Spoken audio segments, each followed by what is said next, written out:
I have lived long enough to understand that some coastlines are meant to be admired from afar.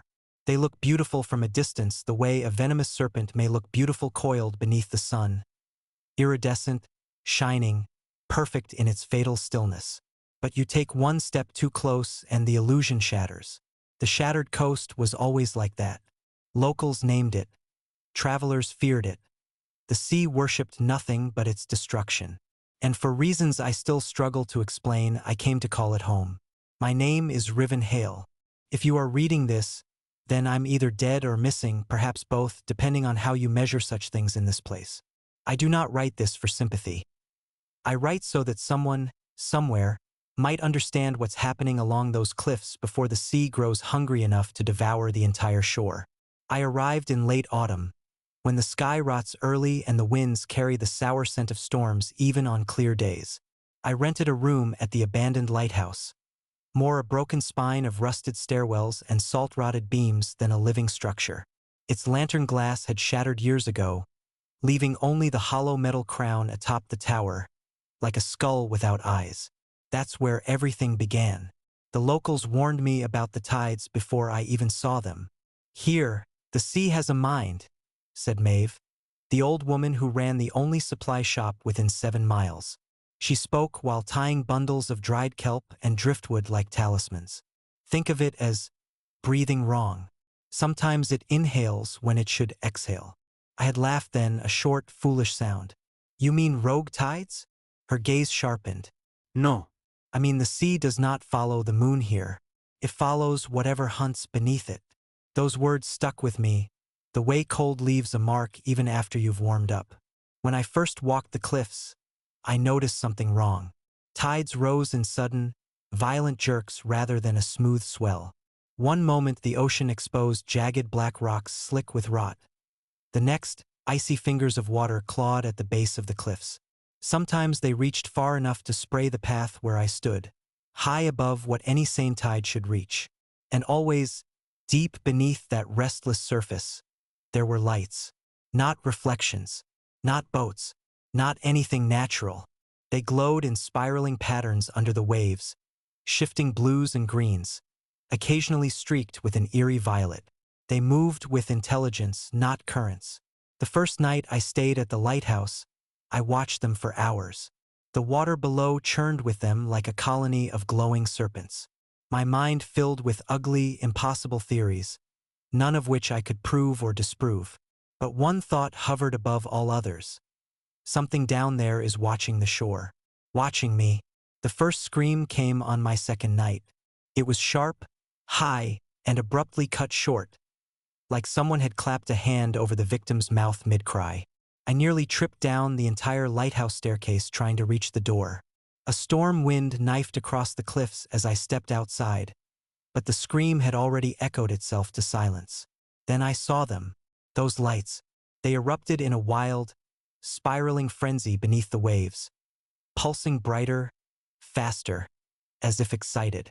Then something fleshy slapped against the rocks below, followed by a wet, dragging sound. It reminded me of pulling a soaked rug across tile, but heavier, much heavier. I never saw the victim, only a smear of something dark along the rocks and the splash of water as something returned to the sea. My body shook. My breath caught on my tongue like barbed wire. I put a hand over my mouth and forced myself to stay quiet. There was a primal part of my brain screaming at me. If you make a sound, they'll hear you. If you move wrong, they'll feel you. The lights began to fade eventually, as though sinking deeper into their caverns. Only then did my legs unlock enough for me to stumble back inside the lighthouse. I didn't sleep that night. The next day, as I walked the narrow path into the village, a fisherman approached me. He looked like a man carved from driftwood, gnarled, sun-splintered, and sea-soaked. His gray hair stuck out in hardened clumps, and his eyes had the colorless sheen of someone who stared too long at vicious waves. "You the one living in the lighthouse?" he asked. I nodded. He studied me for a long moment, jaw tightening like he was grinding salt between his teeth. "You'll hear things at night," he said. "Things clawing at the rocks. Things whispering when the wind pulls back from the sea. I've heard some of it already." Then leave.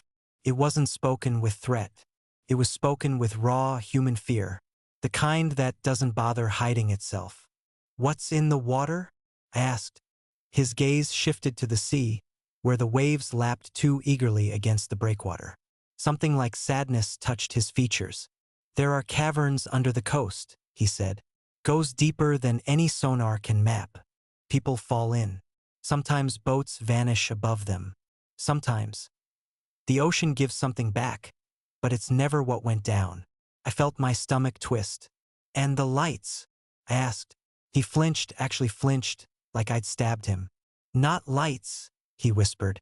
Eyes. That was the last thing he said before turning away. I thought of that word the rest of the day. Eyes. The way the lights moved, the thought made too much sense. On the fourth night, a storm arrived with no warning. One moment the stars were open above me. The next, clouds swallowed them in a violent rush. Wind battered the lighthouse like fists hitting a coffin lid. The sea roared and surged unnaturally fast, rising high enough to swallow the lower cliffs entirely. I could feel the vibrations through the stone walls, like the coast itself was being chewed. I barely had time to brace the door. But beneath the storm's fury, another sound thundered up the cliffs, low, rhythmic, like a collective rumble. A call, a summoning, something powerful enough to echo under a storm. Then, through the screaming wind, I saw movement in the water, massive shapes slithering beneath the surface. Their bioluminescence swirled madly, forming a vortex. It illuminated something rising from below, a cavern mouth, not above water, but dragged upward by the surge. A maw of jagged rock, slick with ancient slime, opened like a wound in the coastline. The lights swarmed inside it. Something large, unbelievably large, shifted deeper in the darkness of that opening. I pressed myself against the lighthouse window, breath fogging the glass. And then it looked at me.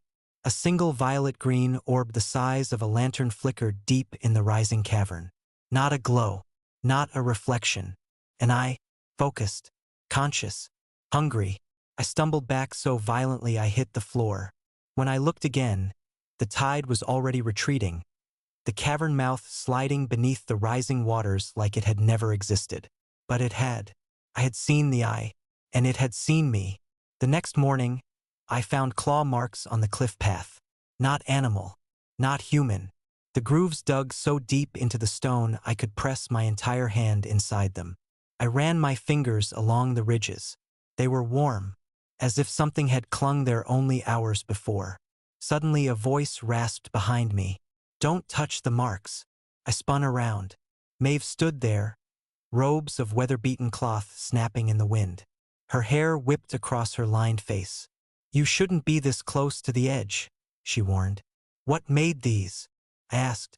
She hesitated, and that hesitation confirmed more than any answer. You people keep talking around the truth, I snapped.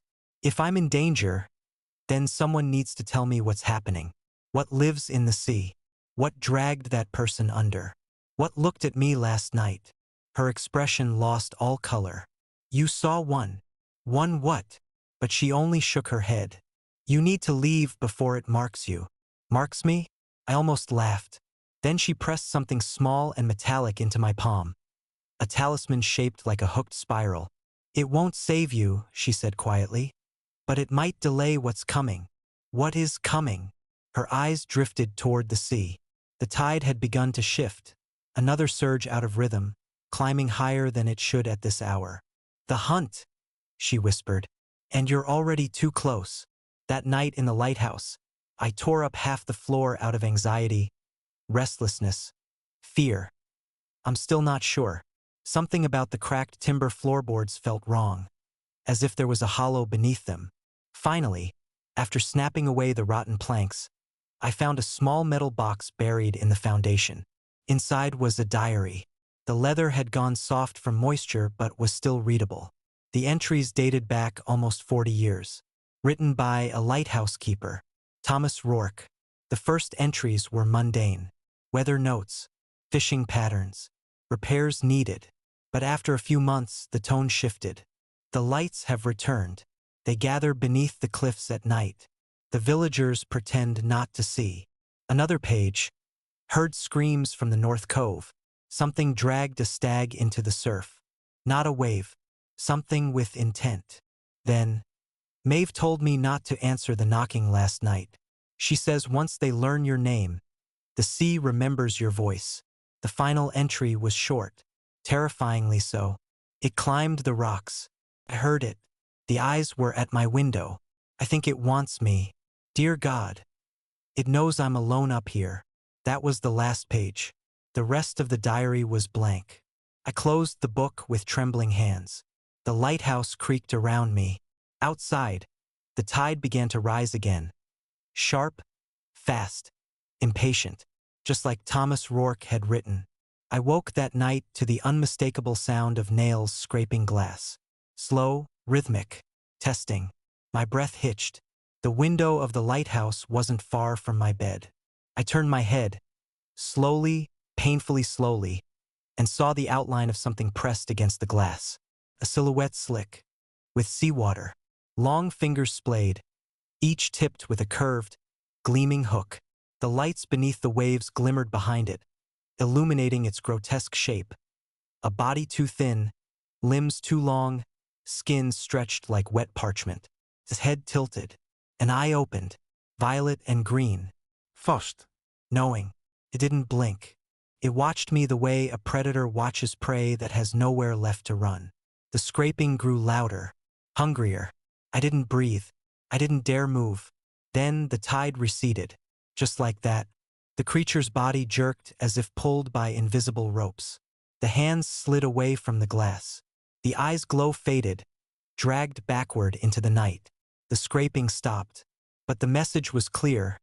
It had found me. At dawn, I stepped outside, expecting the cliffs to feel different after what I had witnessed. But the world, in its cruel indifference, looked unchanged. A soft mist clung to the rocks. The wind hummed between broken ledges. The sea pretended to sleep. Still, something new waited for me. Path. A narrow, spiraling footpath carved into the cliff face where there had never been one before. Not natural erosion. Not old construction. Fresh, too fresh. The rock still held flakes of dust where it had been carved. It led downward, toward the caves I'd seen during the storm. I felt a chill cut down my spine. No human had carved this. I stepped closer. The edge was raw, gouged by long, sharp claws. The same kind that raked my window last night. They made this. They made it for me. A lure. My hand tightened around Maeve's talisman. This metal felt warm, almost alive. It pulsed faintly, as if sensing my rising panic. I stepped back, then back again. The tide below gave a sudden throb, as if annoyed by my refusal. That's when I heard the whisper. Not wind, not water. A hoarse, rasping voice from the new path. Riven. I froze. No one should know my name here, but something did. Riven? The voice came again, stretched too long, as though passing through a throat that didn't know how to shape human words. Couldn't breathe. The talisman burned in my palm.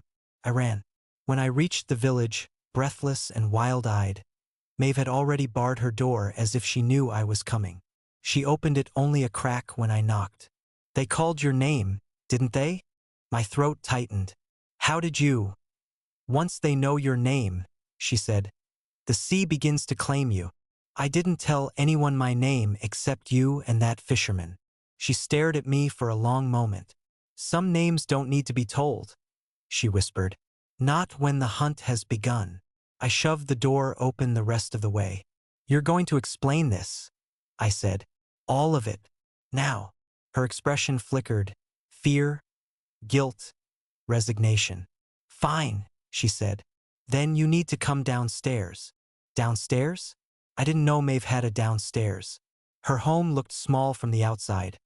A single cramped room filled with drying herbs and salt charms. But she lifted a trapdoor beneath a woven rug. A draft of cold, briny air spilled out. Down, she said. I hesitated. She didn't blink. Fine. I descended. The stairwell opened into a large chamber carved directly into the rock beneath the house. Lanterns hung from hooks, swaying gently though there was no wind. 3 other villagers stood around a circular table of rough stone. The fisherman was one of them. When he saw me, he spat salt water onto the floor. "He's marked," he growled. "Bringing him here is a mistake." "He deserves to know what hunts him," Maeve said firmly. The room fell silent. Finally Maeve spoke. "We are the last of the Watchers," she said. "The ones who guard the shattered coast. Our ancestors made a pact long before recorded history, when the sea beasts first crawled from their caverns." "Beasts?" I asked.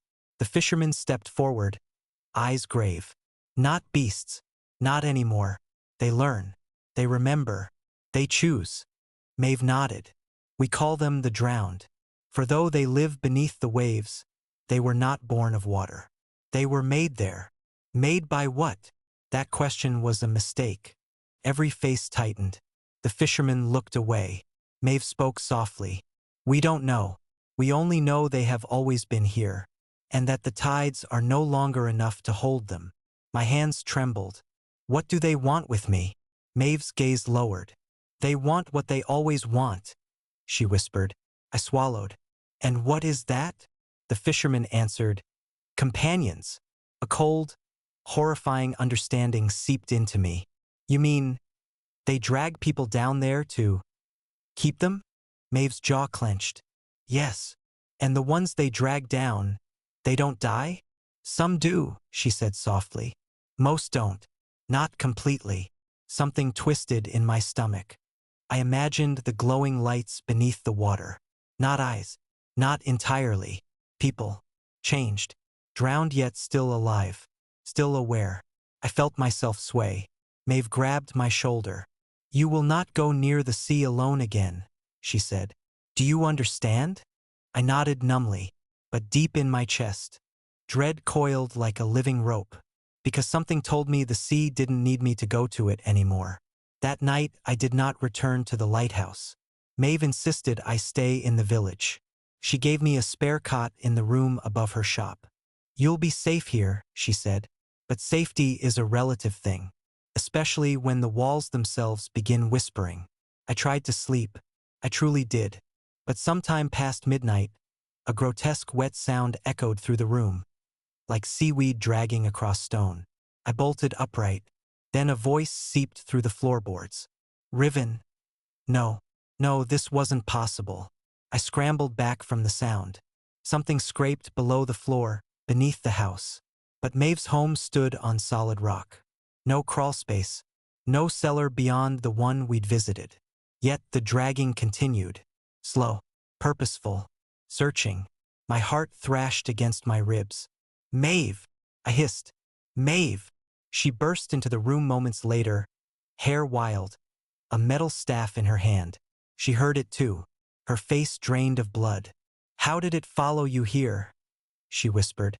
The fisherman stormed up behind her, carrying a harpoon tipped with iron shards. "It knows his scent now," he snarled. His voice, his fear. The floor groaned. A crack split across the planks. Something pale and wet pushed through. Maeve lunged forward, slamming her staff down. A flash of burning light erupted across the room, searing the floor. The creature below shrieked, an awful, gurgling howl that rattled the windows. Then it retreated. Fast. The house fell silent. Maeve grabbed my arm. Hard. "You need to leave," she said. "Where?" "Anywhere the sea cannot reach. But the coast is everywhere here." "Then we run inland." The fisherman didn't move. "He won't outrun them," he said. "Not now." Maeve's eyes shined with something I didn't want to name. "I'm not letting him be taken," she said. The fisherman stared at her.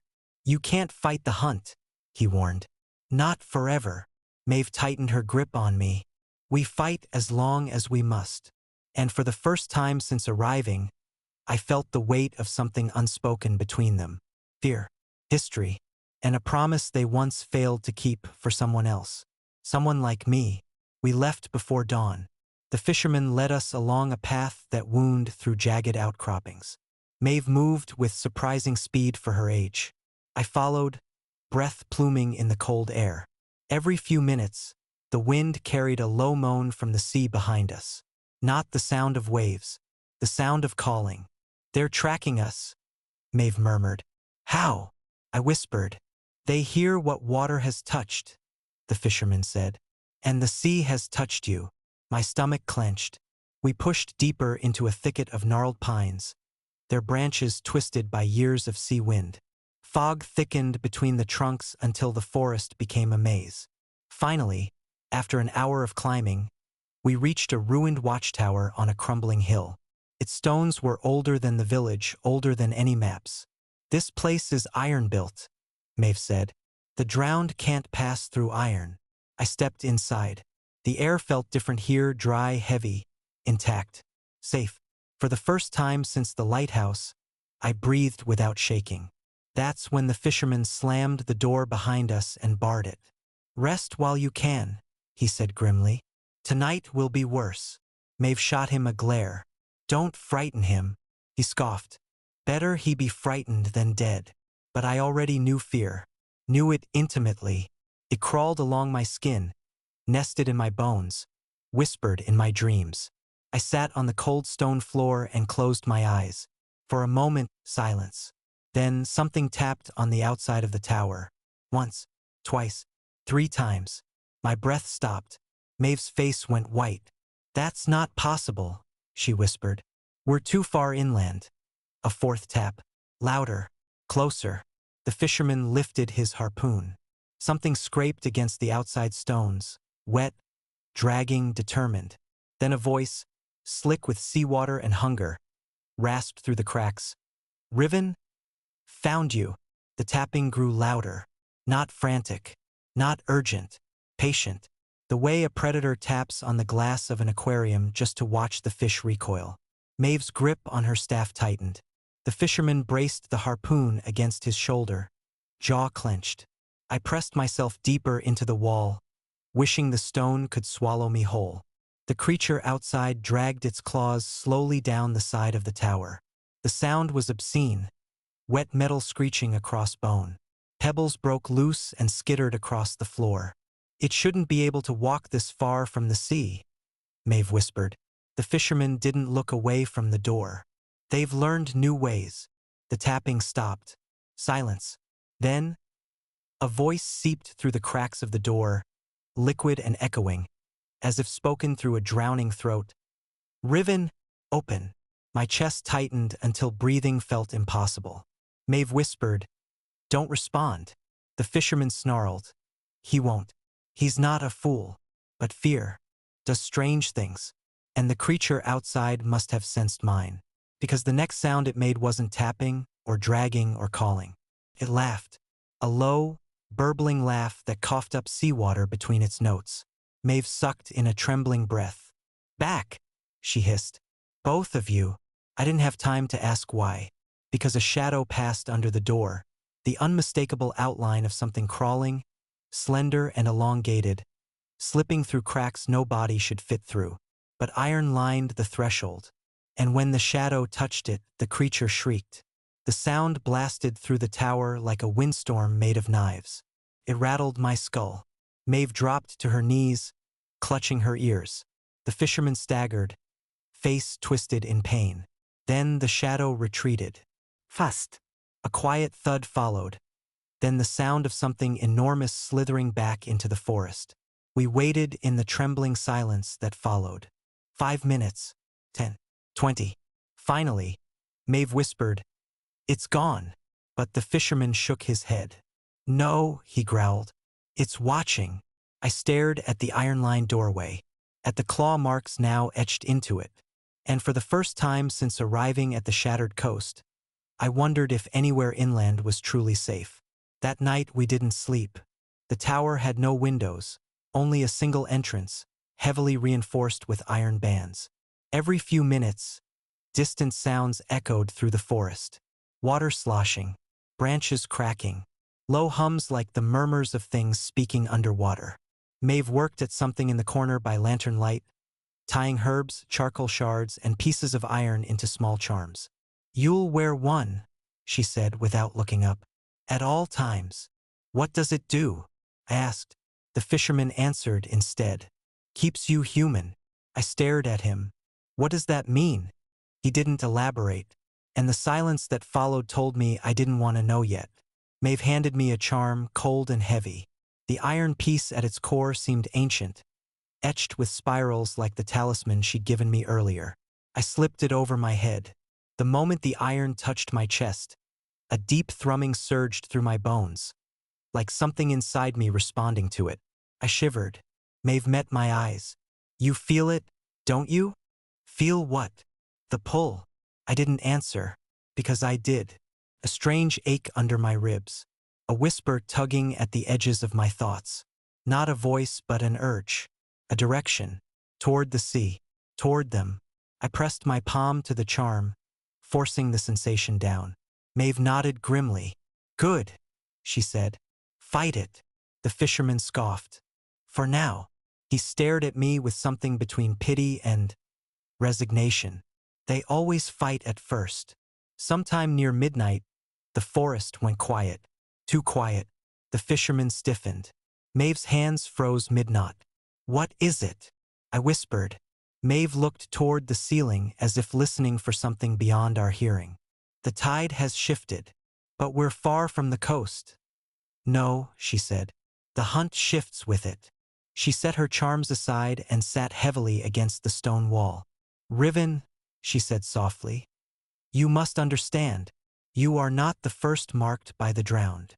The fisherman spat into the corner. And he won't be the last. Maeve shot him a warning glare. Then she spoke to me. When the drowned choose someone, when they call a name, they do not stop. They drag Thomas Rourke from the lighthouse. Before him, a fisher girl named Lisa. Before her, a traveler who stayed only one night. The fisherman added, once marked, the sea wants you back. I swallowed hard. What happens if they catch someone? I asked. Maeve looked down. They take them into the caverns. And then, they change. The fisherman muttered, if you can still call it change. That word chilled me worse than anything yet. How? I whispered. Maeve hesitated. Then she reached for an old, water-damaged book. She opened it to a page depicting crude drawings. Figures with elongated limbs, glowing eyes, gills carved into their throats, skin stretched thin as drowned parchment. The drowned, human-shaped, but not human. Some say the sea remakes them, Maeve whispered. Others say the caverns feed on them until they remember nothing but hunger. The fisherman's jaw tightened. And some say they stay aware, trapped in bodies that belong to the deep. I felt sick. Why me? I asked. Maeve's eyes softened. We don't know. But the fisherman spoke bluntly. They chose you. That's all that matters. I leaned against the stone wall, heartbeat pounding. The iron charm throbbed faintly against my chest. And I realized something horrifying. The ache beneath my ribs, the pull toward the sea, it was growing. Just before dawn, I heard them. Soft footsteps around the tower, crunching leaves and snapping twigs. Maeve jolted awake. The fisherman was already on his feet, harpoon raised. A low hum drifted through the cracks in the stones. A sound too deep for a human throat, too thick for air. Then another. Voice joined it. And another. Chorus. They surrounded the tower. My pulse hammered as shadows moved outside. Dozens of them, tall and thin, bending unnaturally as they swayed between the trees. Their bioluminescent eyes flickered through the slats in the tower's broken roof. How many? I whispered. The fisherman's face had gone gray. All of them. Maeve lifted her staff, whispering frantic incantations under her breath. The humming grew louder. A pressure built in my skull, pressing inward like invisible fingers squeezing my mind. Suddenly, a single, chilling voice cut through the chorus. Riven? My blood froze. Maeve grabbed my wrist. Don't listen. But the voice pressed against me like a tide against a window. Come. Come back. I shoved my hands over my ears. It didn't help. The voice wasn't in the air. It was inside my head. A sharp crack sounded as something heavy struck the tower wall. Dust rained from the ceiling. Stones vibrated. The fisherman shouted, they're trying to break through. Maeve slammed her staff against the ground. A burst of pale light erupted outward, coating the walls in thin, shimmering lines of iron-woven sigils. Another blow hit the tower. Then another. The stone groaned. "They can't get in," Maeve said. "Not while the iron holds." But the fisherman's voice carried no reassurance. "Then they'll wait." I stared at him. "For how long?" His expression was a graveyard of dead hope. "As long as it takes." The humming outside rose into a haunting, unified drone. Dozens of voices, calling me, and for one breathless moment, I understood something with sickening clarity. I wasn't hiding from them. I was keeping them waiting, and predators only wait when they know the prey has nowhere left to run. The drowned remained around the tower until sunrise. Their humming did not stop. Not once. It didn't rise or fall either. It simply persisted, a low, vibrating chorus that sank into my bones. Every note pressed deeper and deeper, like they were mapping my pulse, memorizing the rhythm of my breath. Maeve kept her staff pointed toward the door, sweat beading along her brow as she reinforced the sigils whenever their glow dimmed. The fisherman watched the walls like they might crumble any second. As for me, I tried not to go mad. Every so often, a hand slapped the stone from outside, long fingers with hooked claws. Once, a face pressed itself against a crack between the stones. Too pale, too stretched, too wrong to be human. Its eyes glowed violet green, the same color as the one that had looked at me from the cavern mouth. It grinned at me and whispered my name again, the syllables bent and soaked in seawater. "Riven?" Maeve yanked me away from the wall, her fingers digging into my shoulder. "Don't meet its eyes," she hissed. "Not even for a moment." "Why?" I managed. "Because they see more than your face," she said. The fisherman added grimly, "They see your future." And something about that sent a shiver through every vein in my body. When the sun finally broke through the forest canopy, something changed. The chorus outside grew quieter, but not weaker, more focused, intent. Maeve lifted her staff, listening with the stillness of someone who had spent too many years living in fear. "They're pulling back," she whispered. The fisherman exhaled, but not with relief. "If they're pulling back, they're planning something worse." He was right. I could feel it. The silence they left behind wasn't safety. It was anticipation.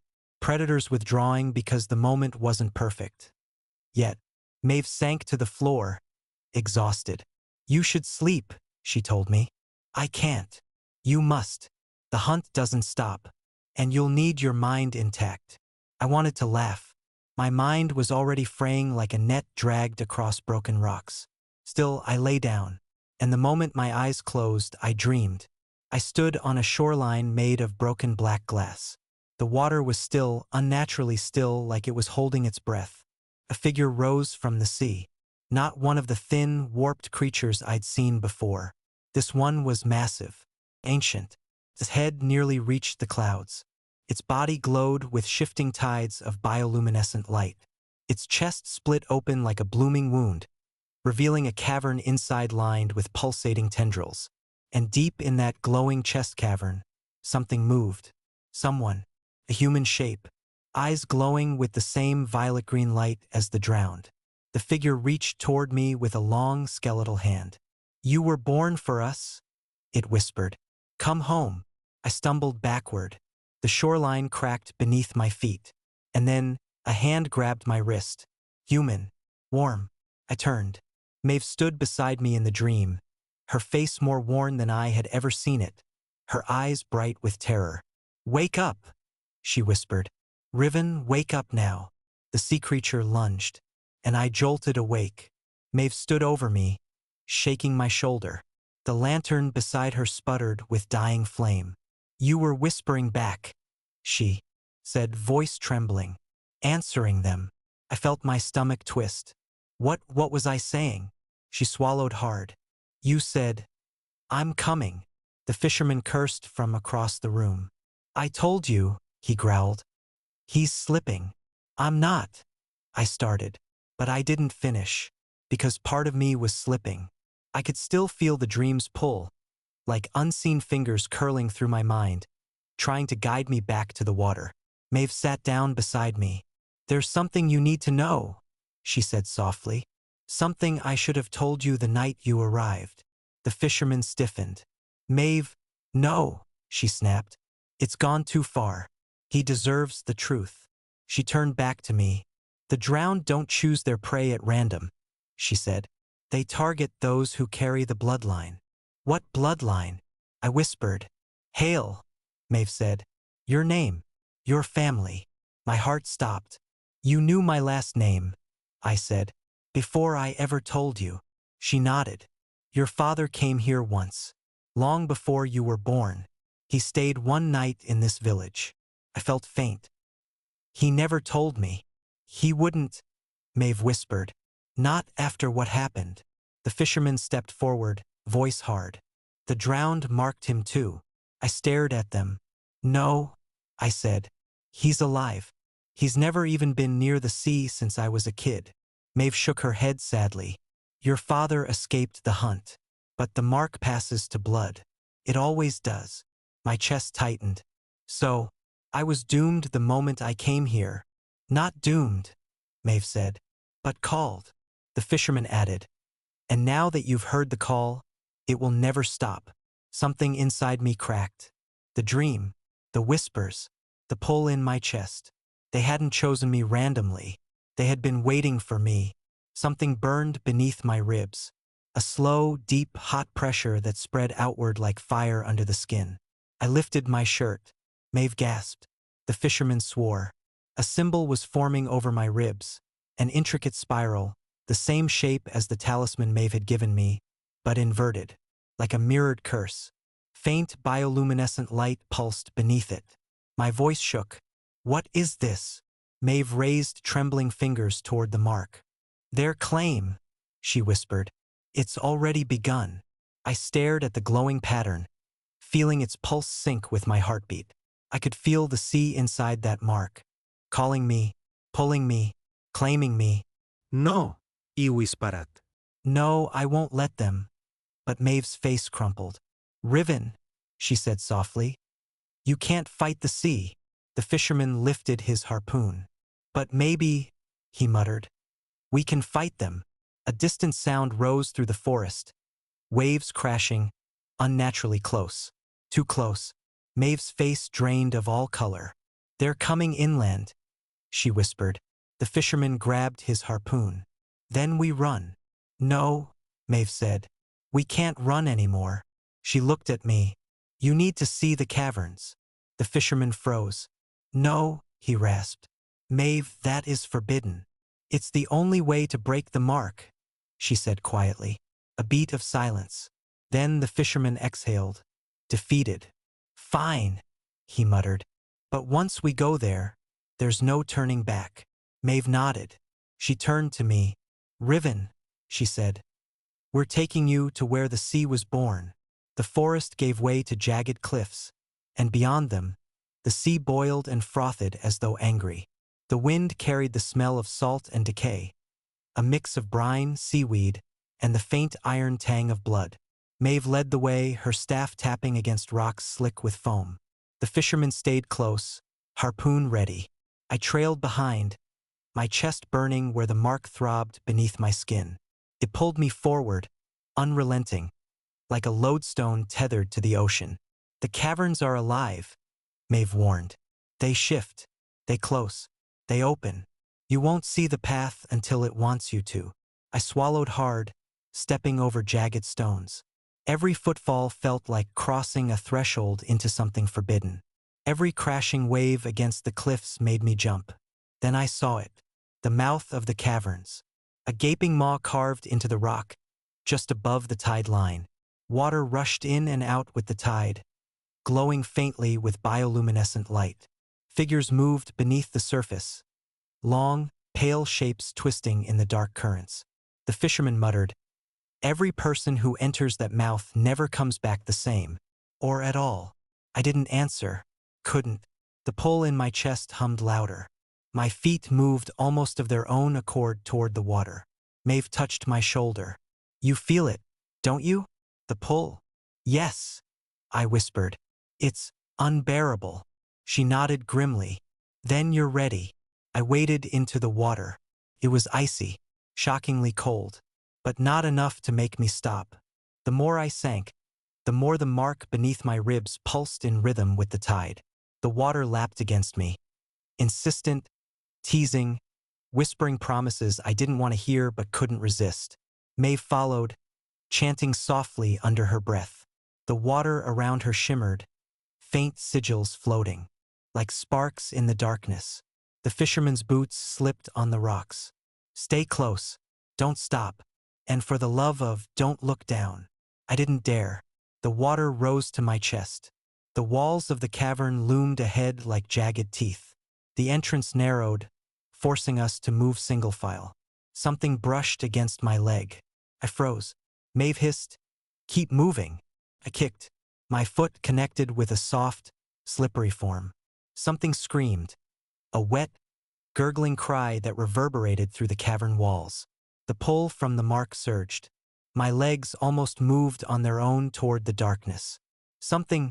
Someone, called my name again, deeper, from within the water. Riven? I staggered, nearly falling face first into the dark water. The fisherman grabbed my arm. "They know you're here," he growled. "And they want you." We entered a vast chamber.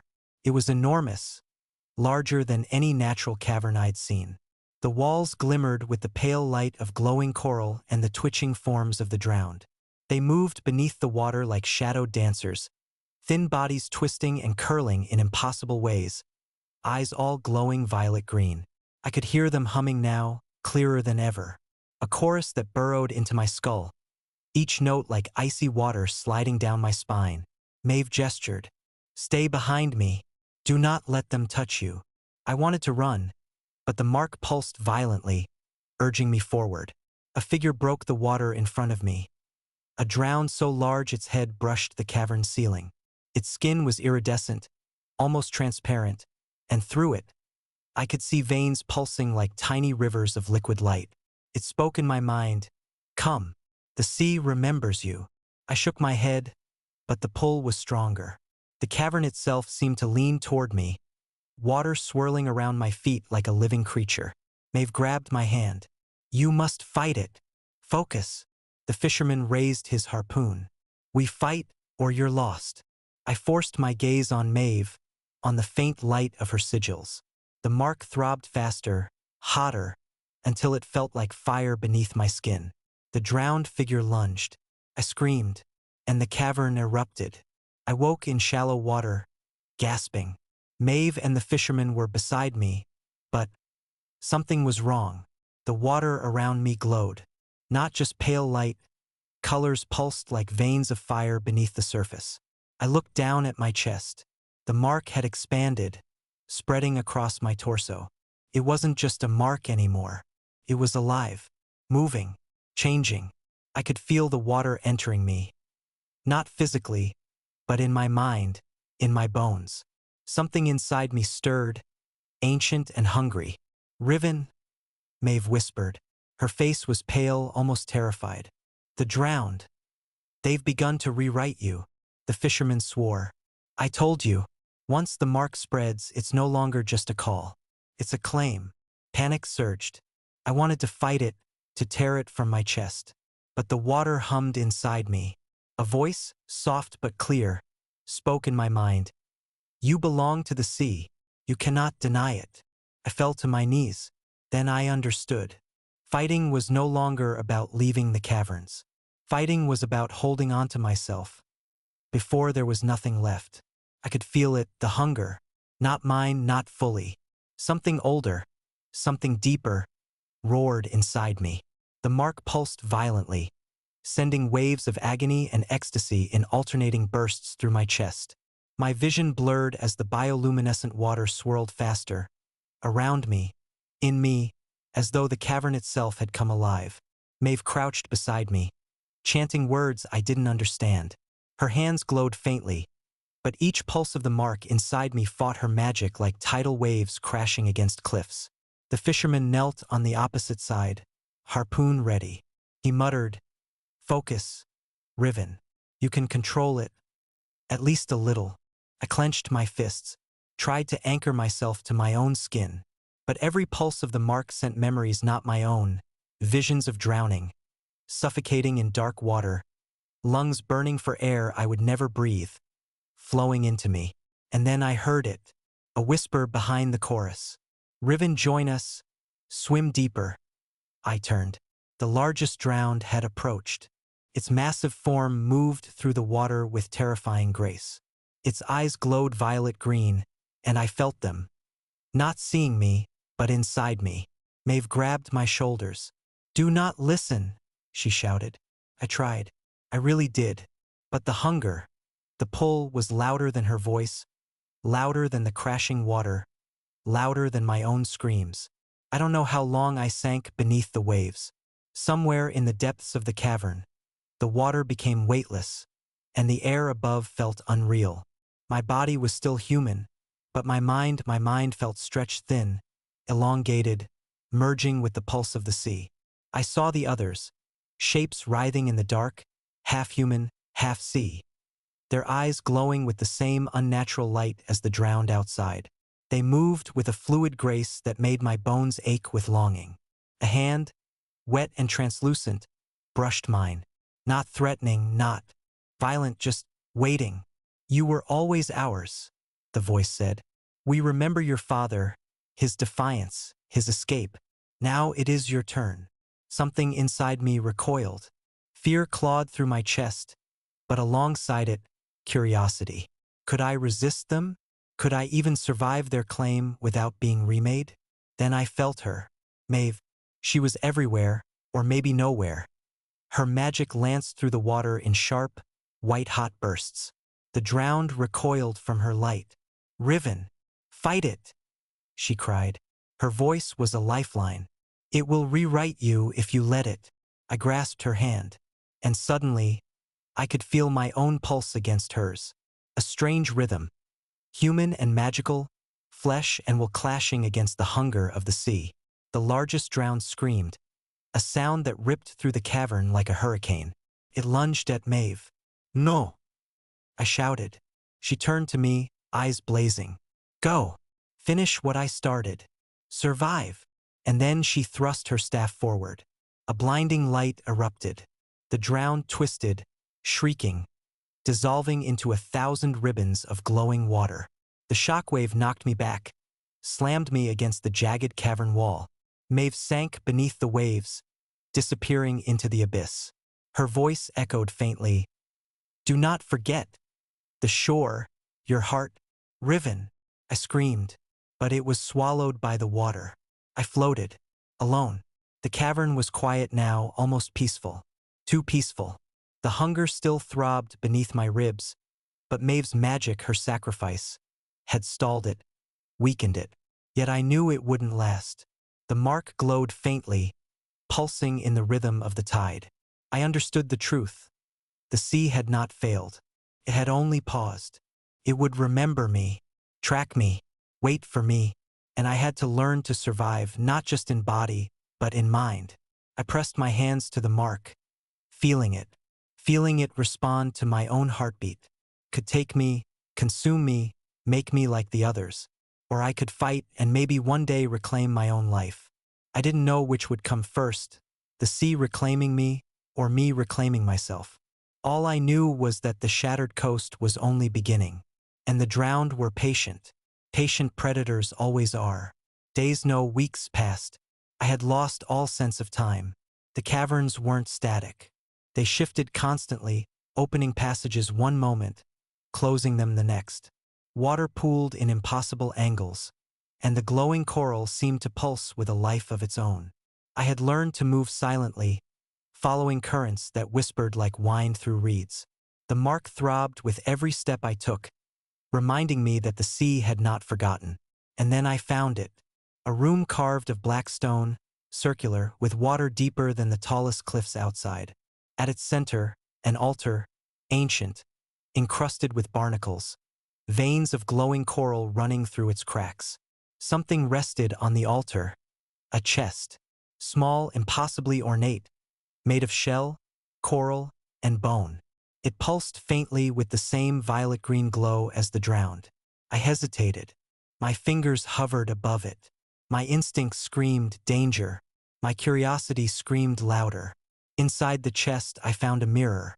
Not ordinary glass, but smooth as still water, framed with barnacle-encrusted bone. The surface shimmered with an inner tide, reflecting not my face, but my father's. And then the reflection changed.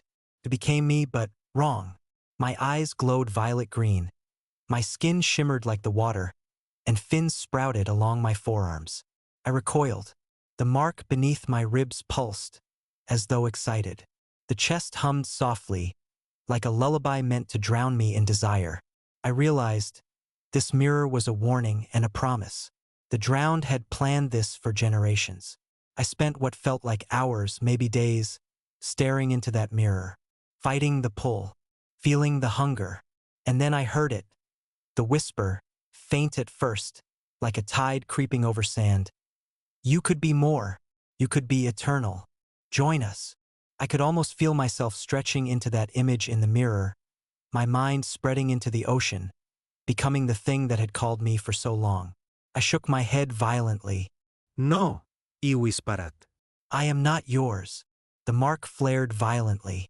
Pain shot through me like lightning, knocking me to the floor. My lungs burned. My vision blurred. But I held on to that one word. No. The water around the altar trembled. Something deep in the cavern groaned, as if disappointed, not angry. And then silence. The chest snapped shut, the mirror went opaque, and the pulsing of the mark slowed, leaving only a dull, steady throb beneath my ribs. I had won, for now. I thought I was alone, until a shadow moved across the cavern wall. A figure emerged from the glowing water, human-like but taller, lithe, with hair that floated like seaweed. Eyes glimmered violet green, but not fully. They blinked, fully human for a moment. I've been waiting for you, the figure said. Their voice was soft, melodic, almost part of the water itself. Who are you? I asked, backing away. They smiled faintly. Call me Lyrian. I was like you once, almost claimed by them. I've learned survival. I studied them warily. Why are you here? To help, Lyrian said. The sea does not forgive mistakes. You cannot fight it alone. But together, I wanted to believe them. I wanted to hope. But the mark beneath my ribs pulsed, reminding me that hope might be a fragile thing in the shattered coast. Lyrian showed me passages deeper into the cavern, places Maeve had never taken me. Hidden tunnels, air pockets, ancient chambers filled with remnants of those who had been claimed and resisted. Bones etched with sigils, journals preserved by salt water, talismans that glimmered faintly. We need to sever the connection, Lyrian whispered. The mark can be fought if we go to the heart of their domain. The heart? I asked. They nodded. The sea's cathedral, where they first awakened the hunger, where your father almost fell, and where he left the means to resist. We can use it, if we survive. I swallowed. My ribs ached. The mark pulsed stronger now, almost aware of Lyrian's words. We'll need to move quickly, they said, and we'll need you to embrace a little of the hunger, to turn it against them. I shook my head, but the truth settled over me like cold water. I had no choice. The shattered coast was not just a place. It was alive. It hunted. And if I didn't act, it would consume me. And maybe the world beyond the cliffs. Lyrian led me through tunnels I never knew existed. The walls were slick with water, but under the surface, I could see carvings. Ancient, arcane, depicting humans bowing to monstrous, glowing beings. The sea's cathedral, Lyrian whispered, as we descended into a massive chamber. It's said that the first drowned rose here. Their power flows from this place like blood through veins. If we can sever it, we can weaken them. The cavern opened into a cathedral-like expanse, enormous beyond comprehension. Pillars of coral rose like spires, and bioluminescent water coursed along carved channels. Shapes swam beneath the surface, drowned of every size and shape, watching us, waiting. I felt the mark pulsing violently. It was like the sea itself had recognized its home, calling me to join. But Maeve's sacrifice and my father's memory anchored me. I swallowed my fear. "We can do this," I said, though my voice trembled. Lyrian nodded. "We have to. They'll know if we hesitate." The water around us thickened. Shadows moved faster than I could track. The largest of the drowned appeared, bigger and more terrifying than before. Its eyes locked on mine, glowing brighter than ever. "Riven, come to us?" I felt the hunger pull stronger than ever, as though the sea itself was inside me, bending me toward the drowned. I stumbled, nearly falling into its path. "Focus on me," Lyrian shouted. "Use it. Don't let it use you." I clenched my fists, feeling the fire beneath the mark. Slowly, painfully, I turned it inward. The hunger, the pull, the rhythm of the sea. It became a weapon, not a leash. I could sense every current, every shadow, every movement in the cathedral. The drowned screamed, a sound that shook the pillars and lunged at me. I was ready. We reached the center of the cathedral. A deep pool, darker than the surrounding water, carved like an abyss. In its center floated a massive, glowing pearl, the sea's heart. Every pulse of the mark responded to it. Every wave in the cathedral resonated with it. "This is it," Lyrian said. "Destroy it or at least sever its link. Everything else will follow." I hesitated, staring at the pulsating pearl. Its glow reflected the temptation. Eternal power, fusion with the sea, escape from mortality. And then I remembered my father, Maeve, and every soul claimed by the coast. I reached into the water, letting the mark guide me. The hunger flared, painful, overwhelming. But I focused on my own heartbeat, on the rhythm of my body, on me. With a scream that echoed through the cathedral, I plunged my hand into the sea's heart. The sea's heart burned in my hand, yet it did not destroy me. Instead, it screamed, an ear-splitting, bone-rattling wail that rippled through the cathedral and into the very water. The drowned writhed, their forms twisting in agony. Their song, the haunting, hypnotic chorus, turned jagged, broken. The mark beneath my ribs pulsed in tandem with the heart, a chaotic rhythm of power and resistance.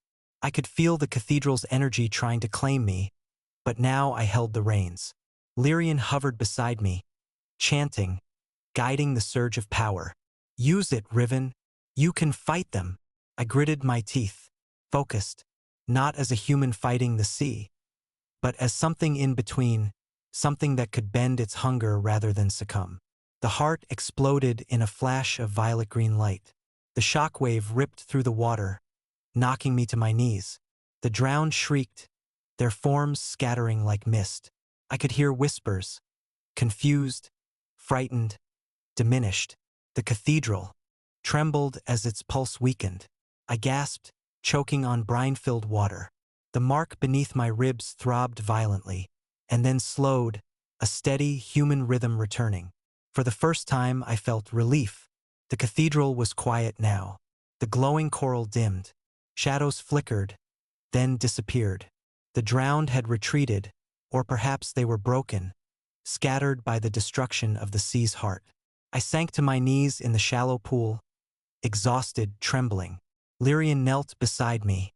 "You did it," they said softly. "The sea will remember, but it cannot claim you, not fully. Not now." I touched the mark.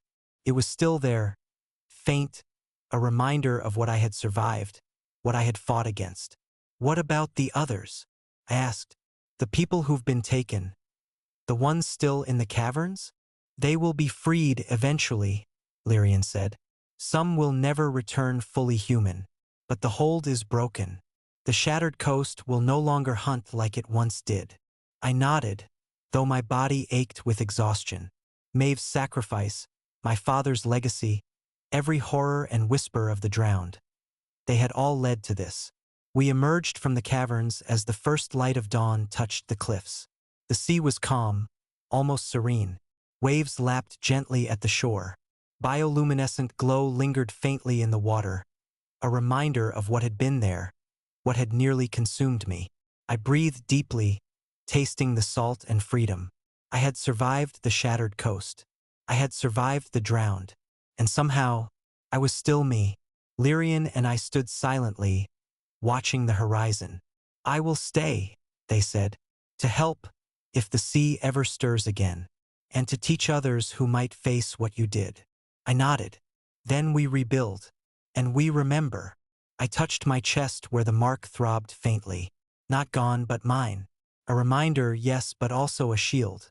The shattered coast was still jagged, still wild, still hungry, but for the first time I felt that maybe we could live beside it, not under it.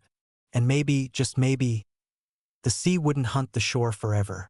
The cliffs no longer seemed menacing, though their jagged edges still cast long, black shadows over the shore. I walked along the waterline, the sand cold beneath my bare feet, and felt the faint, rhythmic pulse of the mark beneath my skin. It no longer screamed with hunger. Instead, it whispered, a soft, patient hum, reminding me that the sea was still alive, still watching. I had survived, yes, but I carried the proof of its claim within me. Memories of Maeve's sacrifice haunted me. Her glowing staff, her cry, the way the water swallowed her whole. It clung to my mind like a ghost. I had been changed irrevocably by the shattered coast. Yet survival had given me perspective. The hunger could be controlled. The pull of the sea could be bent. And the drowned, though scattered, would never forget me. I wondered if they would return. Lyrian stood beside me on the cliffs, eyes scanning the horizon. You've learned something most never do, they said. The sea is not merely a force. It's an intelligence. It remembers, it waits, and it tests. That mark inside you, it is both a weapon and a leash. Use it wisely. I nodded. And if it calls again? Then you answer, Lyrian said simply. Not as prey, not as servant, but as something stronger. Something human and yet more.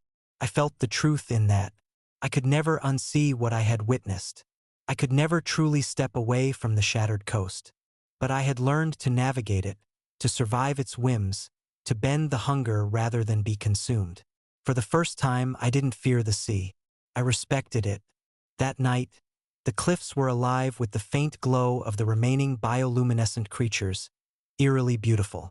I listened to the waves and, in the deep, faint undertone, I thought I heard whispers, shouts, almost laughter. The drowned were out there, always out there, watching, waiting. But I was ready. I traced the scar inside my chest, the pulse of the mark steady and calm now. I am Riven, I whispered to the wind and waves, and I will not be taken. Somewhere deep in the water, something shrieked, a distant, twisted sound of anger and recognition. I smiled faintly. I had survived, and I was not afraid. The shattered coast would always be dangerous, always hungry, but the hunter had finally met someone who could fight back. And as I watched the horizon, I knew one truth above all. Survival was not enough. I would not merely live. I would endure. I would resist. And one day, I would reclaim every soul the sea had taken. The cliffs had grown familiar over the months, their jagged teeth a kind of companion. The sea's voice was no longer screaming. It was whispering, teasing, reminding me I was never truly free. I had learned to use the mark in subtle ways. A ripple through the water could reveal hidden caverns. A pulse beneath my chest could warn me of predators, or lure them. Lyrian had trained me in restraint and control, teaching me that the mark was neither curse nor blessing on its own, but a tool and a weapon. Yet even with all my training, I could feel it watching me, probing me, measuring my patience and will. The drowned were not gone. They had only retreated, lurking in the deep. And in the nights, I sometimes dreamed of Maeve, her glowing staff disappearing beneath the waves, calling out a warning I could almost, but not quite hear. One evening, a figure appeared on the cliffs. A fisherman, ragged, exhausted, half-mad from weeks trapped in the caverns. He recognized me instantly, his eyes wide with terror and relief. They sent me back, he stammered. The drowned. They let me go. But they're planning. his voice trembled. I listened carefully. The mark beneath my ribs throbbed faintly, reacting to his fear. "They're reorganizing," Lyrian said softly beside me. "Even without the sea's heart, the drowned adapt. Patience is their greatest weapon. We cannot underestimate them." I nodded. Survival was no longer a matter of endurance. It was strategy, knowledge, control. I had to master the hunger before the drowned mastered me, or anyone else. Some nights, I ventured into the water alone. The cliffs seemed alive under the moonlight, casting shadows that merged with the foam. I listened to the rhythm of the waves, feeling the pulse of the mark, and in those moments, I understood something terrifying. The shattered coast was not just a place. It was an entity. It remembered every scream, every death, every soul claimed. It hungered, and yet it respected those who dared to challenge it. The thought chilled me, but it also steeled me. I was learning to speak its language, to bend it without succumbing. The hunger would not consume me. If I was clever, patient, and ruthless, the shattered coast was awakening. And I was ready. The cliffs weren't just cliffs. They were tombs, vaults, and fortresses carved by time and tide. Lyrian led me to a hidden fissure, a narrow slit in the rock that opened into a chamber none had walked in centuries. Inside was a library, not of books, but of carvings, preserved scrolls, and tablets, etched with salt-resistant inks. The air smelled of damp stone and something older, metallic and briny. "This is what the drowned fear," Lyrian whispered. "Knowledge, records of their origins, their rituals, their weaknesses." I ran my fingers over the tablets. Symbols moved faintly, glowing when I touched them, as if reacting to the mark beneath my ribs. The carvings told stories of humans who had first awakened the sea's hunger, of the original drowned who were not monsters but humans warped over centuries by the sea, and of artifacts, keys to controlling or even severing the sea's hold over mortals. For the first time, I realized the scale of the enemy. This wasn't just about survival anymore. This was about understanding the very nature of the shattered coast, and fighting back with knowledge rather than brute force. Some scrolls whispered, literally. When unrolled, faint murmurs rose, fragments of voices trapped in ink and parchment. I recognized one immediately, my father's voice. "Riven, if you are reading this, it means I failed or survived long enough to leave a warning. The drowned are not just creatures, they are an ancient intelligence, a hunger that can think, plan, and adapt. The mark is both a tether and a weapon. Learn it, control it. Do not let it control you." My chest ached. His voice was gone decades before I was born, yet here it was, guiding me like a compass. I devoured every scrap of knowledge. The carvings told of hidden sanctuaries beneath the sea, places where the drowned stored power, places that could be destroyed or reclaimed. The shattered coast was not just a hunting ground. It was a war, and now I knew the battleground. As I absorbed the knowledge, a tremor ran through the cliffs. Water surged up narrow channels, glowing with violet-green bioluminescence. The mark pulsed violently, warning me. The drowned were aware. "They've found us," Lyrian said, eyes sharp. "Or at least they know someone is trying to challenge them. Prepare yourself. They will come and they will be clever." I drew a deep breath, feeling the rhythm of the sea through the mark. This was no longer just about survival. This was about mastery. And I intended to master every pulse, every hunger, every whisper of the shattered coast. The cliffs groaned, waves lashed. Somewhere in the depths, the drowned stirred, aware that their prey had become a hunter. And for the first time, I welcomed the chase. The hidden library became my sanctum.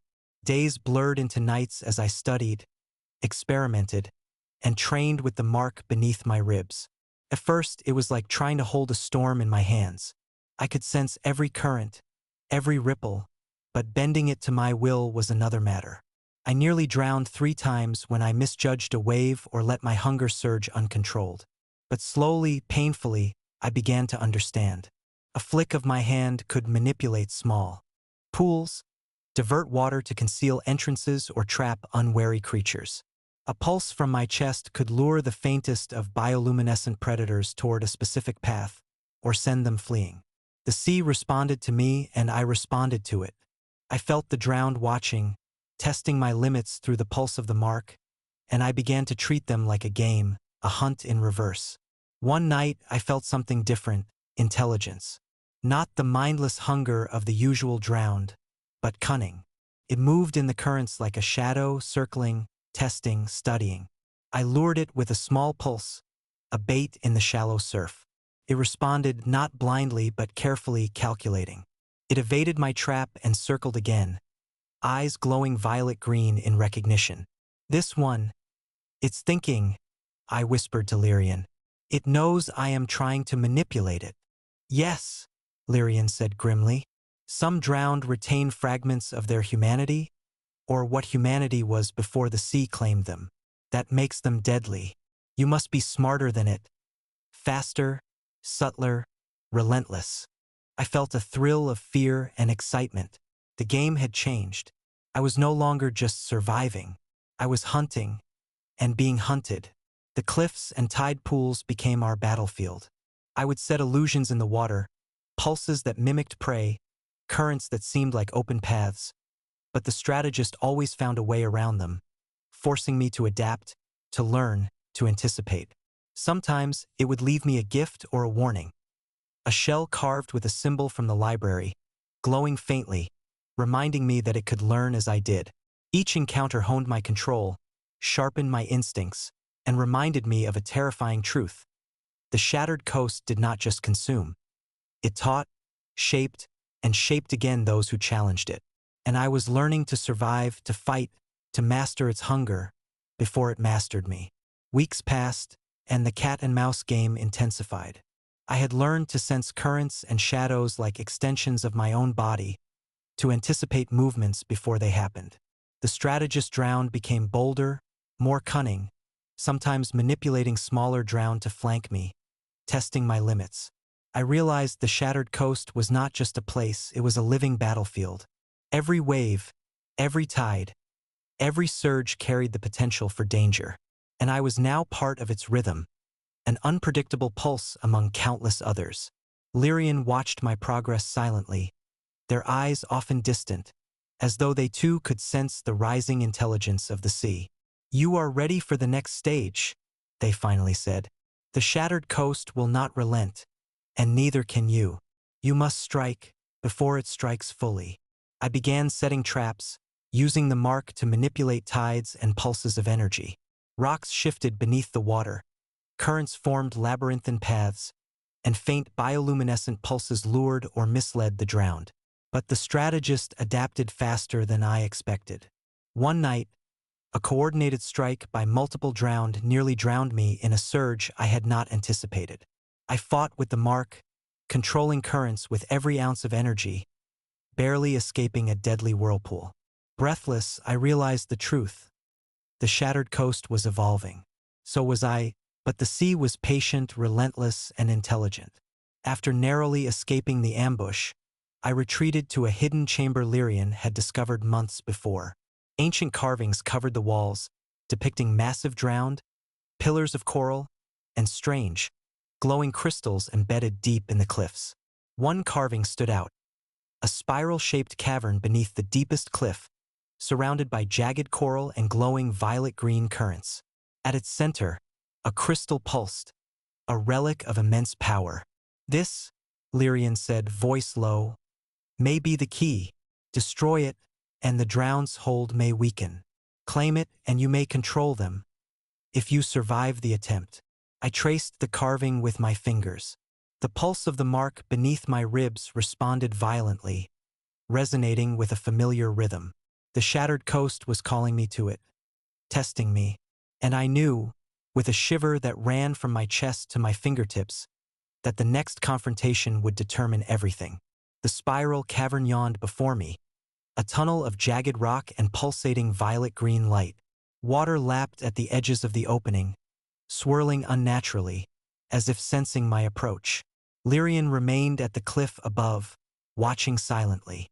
"Once you enter," they warned, "there is no turning back." The shattered coast will test every ounce of your skill, your will, and your understanding of the mark. I stepped into the cavern. The water rose almost immediately, reaching my waist, then chest, as the walls seemed to pulse with life. The mark beneath my ribs throbbed in response, urging me forward, warning me, pulling me closer to the center. The strategist and its allies were waiting. I could feel them, shadows weaving through the water, intelligent, patient, circling, observing my every move. I had trained for this. I had learned the rhythm of the tides, the pulses of the mark. And I had no choice but to face the shattered coast at its heart. They struck all at once. Multiple drowns surged, twisting and writhing through the water, their glowing eyes locking onto me with predatory calculation. I summoned the mark, shaping currents to push, pull, and confuse them. Rocks shifted, water swirled, a vortex of chaos. But the strategist was clever, predicting my movements, leading others to counter my traps. For the first time, I understood the true danger of the shattered coast. The drowned could not be killed in the ordinary sense. They adapted, reformed, learned. Every strike had consequences. Every pulse had a response. I fought, ducked, and countered, the mark thrumming violently beneath my ribs, a living weapon of unpredictable power. At last, I glimpsed it. The pulsing crystal at the center of the cavern, suspended in a halo of currents, its light radiating violet green. The mark reacted strongly, almost violently, urging me closer. The strategist noticed immediately, abandoning the frontal assault for a desperate defense. It swam directly toward the crystal, as if to merge with it, to protect it from me. I focused all my energy, directing the mark outward in a wave that manipulated currents, light, and gravity in the water. Rocks shifted, tides surged, the cavern itself groaned. I forced the strategist back, inch by inch, until it recoiled from the crystal. I placed my hands on the pulsing relic. Energy shot through me, blinding, overwhelming. But I gritted my teeth, synchronizing the crystal's pulse with the mark beneath my ribs. A new rhythm emerged. My control, merging with the ancient power of the shattered coast. The cavern shuddered. The drowned screamed, not in pain, but in recognition. I had claimed the rhythm. The moment my hands touched the crystal, energy ripped through me. The mark beneath my ribs flared, almost painfully, resonating with the cavern itself. Currents swirled violently, pulling everything around me into a chaotic whirlpool. The strategist drowned shrieked, thrashing against the invisible tether I had unknowingly forged between myself and the crystal. I realized with a chill that the shattered coast itself, the water, the cliffs, the drowned, was responding to me. I could feel every heartbeat, every pulse of energy, every movement of the creatures around me. I was no longer just Riven. I was something else, something terrifying, something powerful. But the cost was immediate. My vision blurred. My chest ached as the mark pulsed with a fury I could barely contain. I felt the hunger, not mine, but the seas, pressing against my mind. Focusing everything, I forced the energy outward. The currents obeyed me, the drowned faltered, and the cavern stilled. My voice echoed, though no sound left my lips. Bow, recognize me. It was not a command in words, but a command in essence. The strategist and its allies froze. Slowly, they swam back, forming a loose circle around the crystal, eyes glowing, acknowledging my dominance. I had done it. I had taken control, temporary, fragile, but undeniable.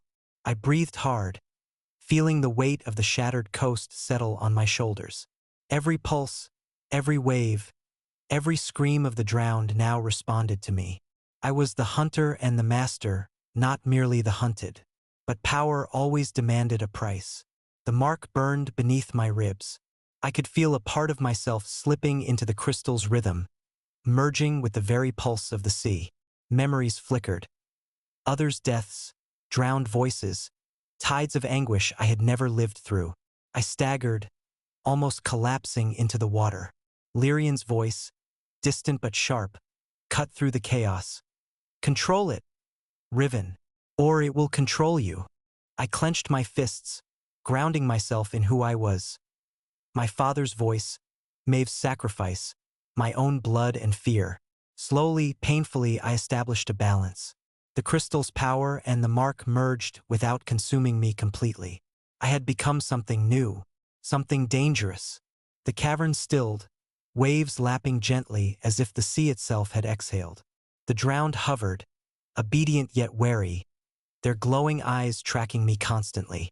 I had asserted control, but it was not dominance born of cruelty. It was understanding, rhythm, and fear mingled with respect. I focused, extending the mark outward, touching the cliffs, the tide pools, even the jagged rocks far above the surf. Slowly, subtly, the shattered coast began to respond. Small tidal channels shifted. Cavern entrances sealed. Rocks moved to create new paths or block dangerous crevices. It was intoxicating, like conducting an orchestra of storms and shadows, but also terrifying. Every action had consequences. Every current I redirected could save or doom. I realized then, I was no longer just surviving the coast. I was shaping it. Yet control came with a moral cost. The drowned were still conscious, still aware. I could command them, but they had once been human. Fragments of memories flashed in their glowing eyes. Some screamed silently beneath the waves, a reminder that power was never without consequence. I hesitated over the pulse of the mark. Should I destroy the drowned, end the threat forever, at the cost of the shard of humanity that remained? Or should I bend them to my will, risking corruption, not just theirs but my own? The shattered coast whispered, urging the easy path. Control and annihilation, dominance without question. But I gritted my teeth, holding to the memory of my father, Maeve, and every life lost on this jagged shore. I would not let the coast consume me completely. Even as I gained control, new dangers emerged.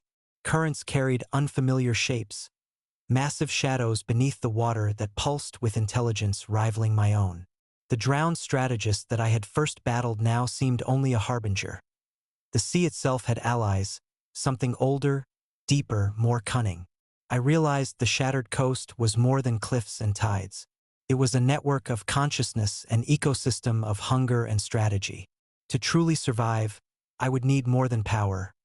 I would need cunning, patience, and the ability to anticipate threats before they even emerged. And as I looked out across the glowing, restless waves, I knew this was only the beginning. The hunter had become the master, but the sea had already begun plotting its next move. Weeks passed as I learned to extend my control, not just over the drowned but over the very tides and cliffs themselves. I tested currents, shaping them like ribbons of liquid metal, coaxing rocks to shift and sealed dangerous gaps, creating channels that could guide or trap. The mark flared with every attempt, and the crystal pulsed beneath my hands like a heartbeat syncing with mine. I was learning not just to survive but to command, to orchestrate the coast itself.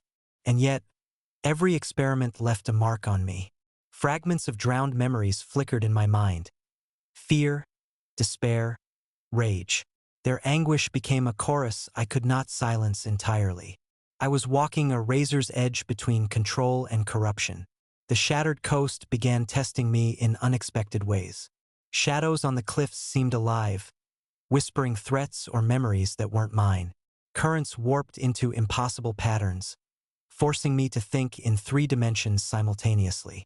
Sometimes, I would dive into a tidal pool and find visions of my past. My father, Maeve, even the fisherman I had saved, trapped in the bioluminescent glow, screaming silently for help.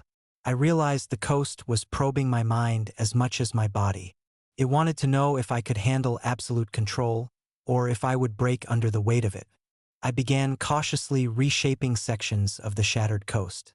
Caverns were reinforced, passages rerouted, tide pools expanded or drained.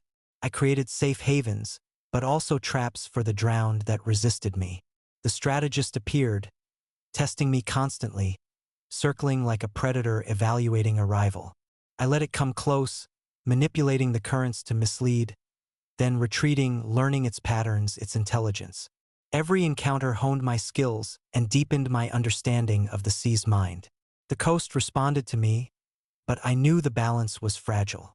One mistake, one surge of hunger or fear, and the shattered coast could reclaim its own, consuming me entirely.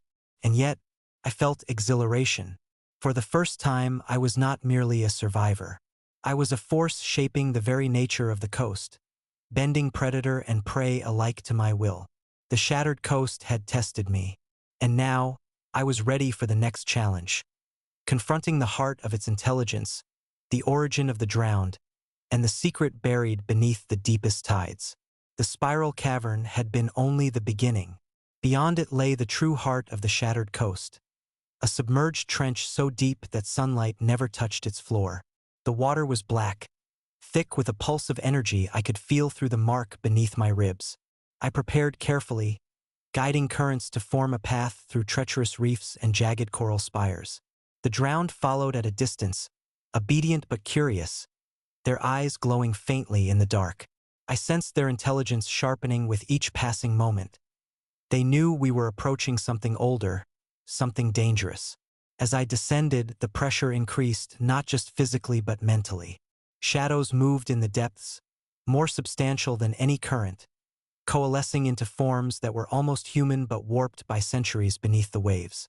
At the trench's floor, I found it, a massive structure of coral, stone, and bone, pulsing with violet-green light. The mark screamed with recognition.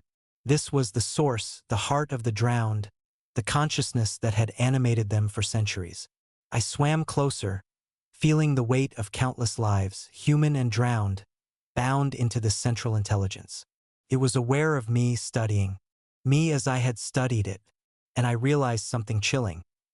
It had been waiting for someone like me, someone who could understand the pulse, who could merge with the rhythm without being destroyed.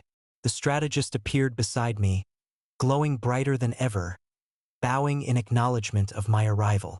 It was both guide and sentinel, warning me, testing me, and preparing me for the confrontation ahead. I reached out with the mark touching the structure. Energy surged through me like a storm, threatening to tear me apart. Voices, millions of them, flooded my mind, screaming, whispering, demanding. I pushed back, synchronizing with the pulse, forcing order on chaos. And then I understood. The shattered coast was not merely a place.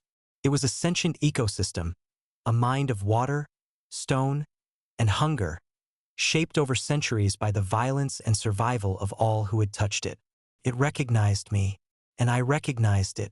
The final confrontation was not just a battle of strength. It would be a battle of will, of intelligence, of mastery over the very soul of the shattered coast.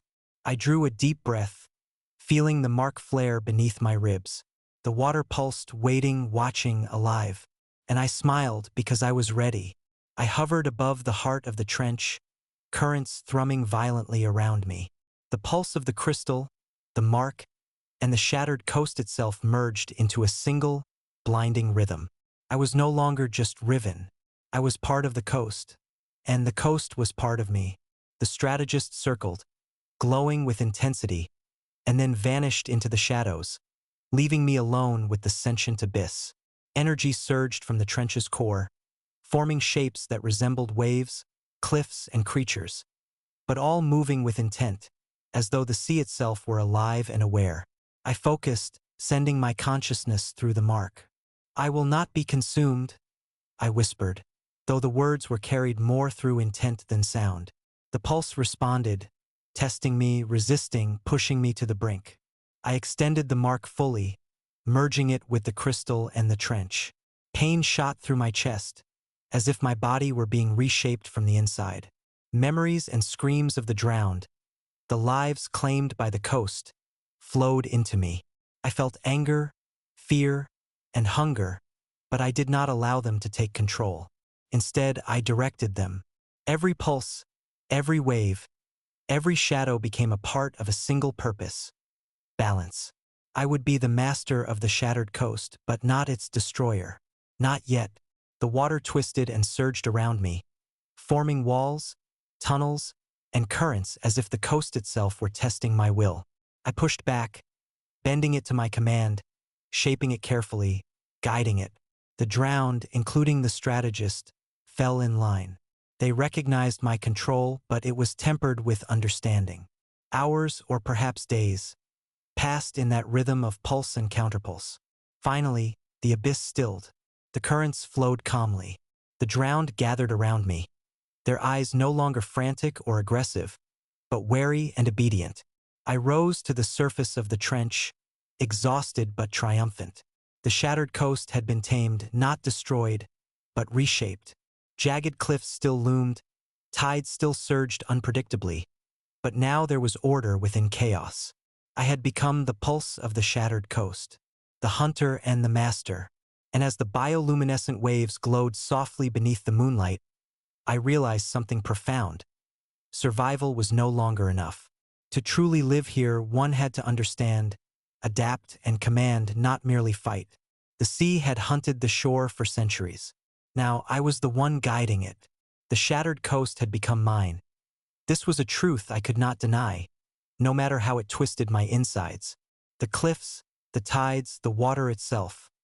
They obeyed me, like the drowned had once obeyed the sea's hunger. And yet, with this power came an unsettling stillness, a quiet void in my chest where the chaos had once lived.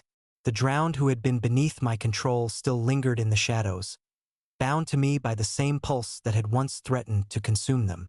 I had spared them not for mercy, but for necessity. We existed together now, bound in this symbiosis. The shattered coast was a place of strange unity and of fractured souls. I wandered the cliffs now, not as a survivor, but as its master. The coast still whispered to me, its rhythm deep and relentless, but it was no longer the same.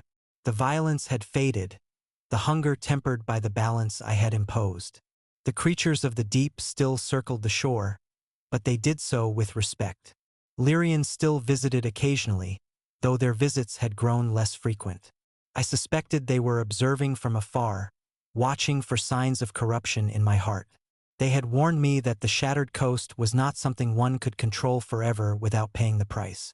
Yet, each day that passed felt like a small victory. I had bent the coast to my will, and I had not been consumed.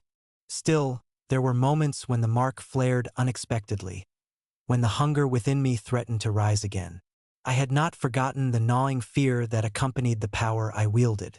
It was a constant battle to remind myself of my humanity. I sometimes saw the faces of the lost in the waves, in the glint of a bioluminescent pulse, their voices echoing faintly. They were the ones I had saved. But at what cost? I wondered, as I watched the waves crash, if the coast would ever truly let them rest. The shattered coast had taken many lives over the centuries. The drowned had been born from that hunger, and I had become part of that cycle. But I was determined to change it. The power I had taken, the rhythms I had controlled, they could be used to protect, not destroy. I began to rebuild, not just the coastline, but the lives of those still trapped within it. Small settlements started to form on the shore, communities who had once been prey to the waves but now lived under my protection. I reshaped the coast not as a conqueror, but as a guardian. A delicate balance was struck, one that I nurtured carefully, day by day. But there were still dangers beneath the surface. The ocean was never fully tamed. The deeper reaches of the shattered coast still held secrets, ancient forces far beyond my understanding. I stood at the cliff's edge as the tides raged below, the mark burning softly beneath my ribs. The waves rose and fell, and for a moment, I thought I could hear the ancient heartbeat of the sea, the sound of countless lives crashing together in a frenzy of life and death. I had bent it to my will, but I had not broken it. The shattered coast would always be wild, unpredictable. It would always hunger, but perhaps now it would hunger less. Perhaps now it would wait. I had become its keeper, its guide. The sea still hunted the shore, but now I hunted the sea. The balance was mine to maintain, and I would, for as long as I could. And in the distance, through the mist that hung over the waves, I could see them. Others, drowned, intelligent, calculating, watching from the shadows, waiting to see if I would falter. But I would not yet. The coast would never be safe, nor would I ever be free of the mark's pull. But the battle was over, the war won. And now the coast and its hunger belonged to me. I had learned to survive it. I had learned to control it. And now I would reshape it not for dominance but for something else. For peace.